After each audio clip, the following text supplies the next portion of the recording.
Hey everyone, so in my introductory reflective essay, I discussed how certain skills focused on during English 1101, such as audience awareness, incorporating rhetorical appeals into my essays, and improving my research skills to generate quality supporting evidence, improved my ability to perform well in other courses this year, such as public speaking. In addition, my bibliography mentioned that American politics interest me a great deal. So, as a result, for my wildcard, I decided to show a clip from a recent televised Senate debate in Mississippi between former United States Secretary of Agriculture Mike Espy and current incumbent Cindy Hyde-Smith, and analyze and discuss how Mike Espy, in particular, incorporates audience analysis, evidence, and rhetorical appeals into his statements during the debate to increase the persuasiveness of his pitch for Mississippi's Senate seat. This also ties in how certain skills incorporated in English 1101 can be employed in public speaking to strengthen a candidate's message. So let's go ahead and get started by looking at a clip from the debate. That's a really good question. I think that we have to have a strong immigration policy. We have to have secure borders, but the policy must also be humane. By that I mean I don't like open borders. I think immigration ought to be. Now, starting off on the topic of audience analysis, Mike Espy, a Democrat, realizes that Mississippi voted for President Trump over Secretary Clinton by 18 percentage points. So, in order for Mike Espy to win, he needs to win a huge portion of the independent voters in the state, as well as a significant chunk of Republican-leaning voters.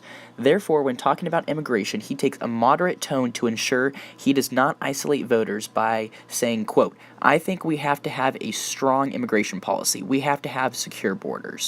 This is a great example of audience awareness because Mike Espy doesn't really believe in a secure border or strong immigration policies, but realizes that based on the Republican leaning of the state, he must take such stances as that on immigration to win the Senate election. Now, with that being said, I want to go ahead and move on to another clip from the debate and discuss the use of ethos to add to Mike Espy's credibility. It's a wrong-headed policy by this administration. This is something that I wrote about back in March in an article, called "Be Careful What You Ask For." This president actually tried to curry favor. In this statement, Mike Espy adds to his credibility among voters. He does this by mentioning an article that he wrote in March on the growing trade war with China. Including this statement makes the viewers believe that he is well versed on tariff and trade wars, which further adds to his credibility. It looks like he knows what he's talking about and he's done his research on the topic, making him a qualified candidate for Senate. Finally, I want to move on to our last clip from the Senate debate and discuss the Secretary of Agriculture's use of evidence to strengthen his argument. Yes, I read the president's infrastructure plan, but it was faulty in this sense. There was a copay. Now, I'm familiar with a copay, conventional copay, where the states have a smaller copay requirement and the federal government has a larger copay requirement. In the one that President Trump initiated, there was an 80-20 split. And I thought, well, the 20 would be the local and the 80 would be the federal. But it was completely reversed. It was 80% match local and 20% match federal. Now, I've been the attorney for Madison County. I've been the attorney for Claiborne County. There's no two counties that are opposite than those two counties. Neither county can afford to fix their roads and bridges and their potholes under that kind of system where you have an 80% match.